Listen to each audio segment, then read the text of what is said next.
Assalamualaikum warahmatullahi wabarakatuh. Nama saya Nike Nurhaliza. Saya dari Prodi Akuntansi Perpajakan semester 3.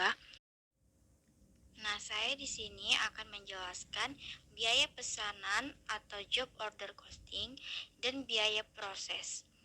Nah, yang pertama yaitu ada job order costing, yaitu suatu sistem akuntansi yang menelurusi biaya pada unit individual atau pekerjaan, kontrak atau pesanan pelangganan yang spesifik.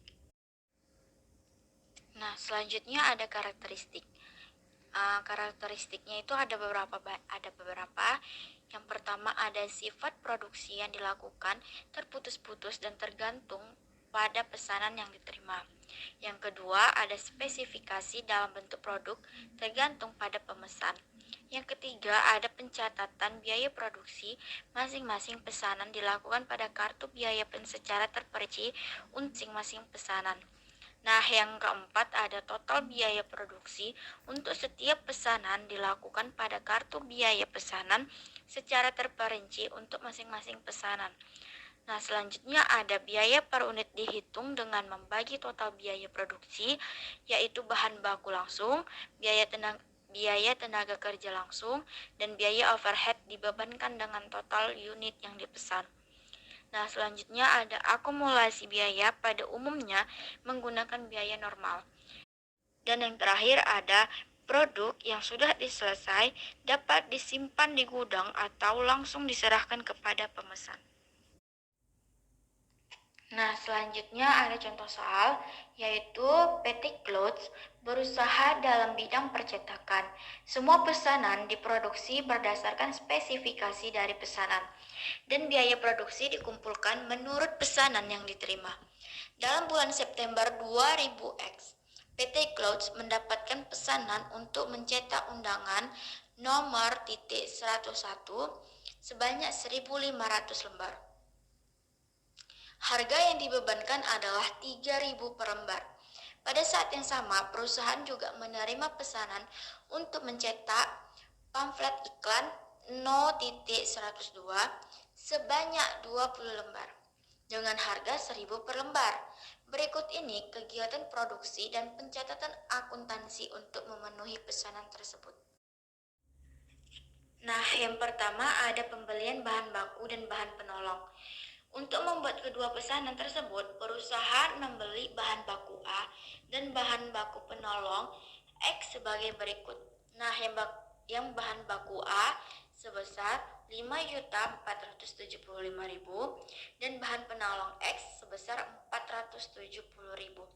Nah, di situ juga ada jurnalnya yang bisa kalian lihat sendiri di PowerPoint. Nah, selanjutnya ada pemakaian bahan baku dan bahan penolong. Bahan baku dan bahan penolong yang dipakai sebagai berikut. Ada bahan baku A untuk pesanan nomor 101 yaitu 1.350.000. Ada bahan baku untuk yang nomor 102 sebesar 4.125.000 dan ada bahan penolong X yaitu sebesar 300.000. Nah, di sini juga ada jurnalnya ya, guys. Nah, selanjutnya ada pencatatan biaya tenaga kerja. Nah, besarnya gaji dan upah selama periode tersebut adalah sebesar 20.400.000 dengan perincian. Ada upah langsung nomor 101, ada upah langsung nomor 102, ada upah tidak langsungnya, dan ada departemen lainnya seperti gaji karyawan administrasi dan gaji karyawan pemasaran. Nah, untuk upah itu ada biaya per jam ya, guys. Nah, selanjutnya di sini ada jurnalnya. Seperti bisa kalian lihat, yaitu ada untuk utang gaji dan upah kas, yaitu ada sebesar 20.400. Nah, selanjutnya ada pencatatan biaya overhead pabrik. BOP yang sesungguhnya terjadi atau selain bahan penolong dan upah tidak langsung yang sudah dicatat sebelumnya sebesar 5.700.000 dengan perincian ada biaya depresiasi mesin, ada biaya depresiasi gedung pabrik, ada biaya asuransi gedung pabrik dan mesin, ada pemeliharaan mesin, ada biaya pemeliharaan gedung yang bisa kalian lihat di PowerPoint nih, guys.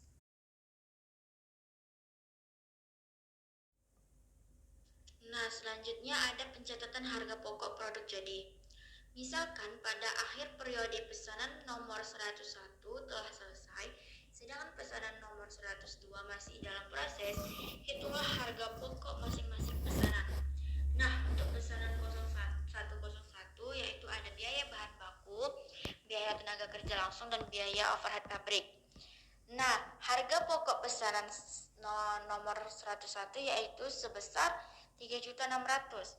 Sedangkan untuk pesanan 102 yaitu ada biaya bahan baku, biaya tenaga kerja langsungnya juga, dan ada biaya overhead pabriknya. Dan harga pokoknya itu sebesar 16.625.000. Nah, selanjutnya ada pencatatan harga pokok produk dalam proses. Di jurnalnya yaitu persediaan produk dalam proses, dan di bawahnya itu ada barang dalam sedang proses, yaitu sebesar 16.625.000. Nah, selanjutnya ada pencatatan harga pokok produk yang dijual. Misalkan perusahaan tidak mempunyai persediaan produk, jadi maka harga pokok produk yang dijual atau cost of goods sold sama dengan harga pokok penjualan adalah sebesar harga pokok produk. Jadi yaitu sebesar 3.600.000. Di jurnalnya ada persediaan produk, jadi 3.600.000. Selanjutnya ada pencatatan pendapatan penjualan produk.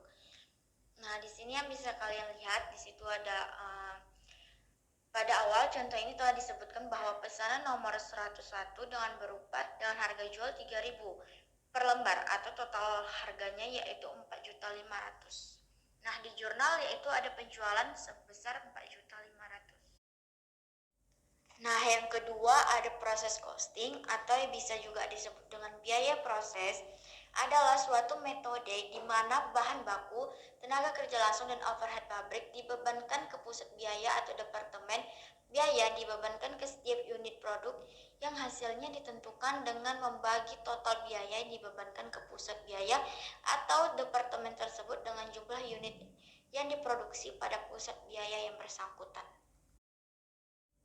Nah, yang terakhir ada karakteristik dari biaya proses, yaitu yang pertama ada aktivitas produksi bersifat terus-menerus, yang kedua produksi bersifat massal dengan tujuannya mengisi persediaan yang siap dijual, yang ketiga produk yang dihasilkan dalam suatu departemen atau pusat biaya relatif homogen dan berdasarkan standar, yang keempat ada biaya dibebankan ke setiap unit dengan membagi total biaya yang dibebankan ke pusat biaya dengan total unit yang diproduksi. Dan yang terakhir ada pengumpulan biaya dilakukan pada periode waktu tertentu. Oke guys, sekian dari presentasi saya. Mohon maaf bila ada kekurangan, dan saya bilang terima kasih untuk yang sudah menonton.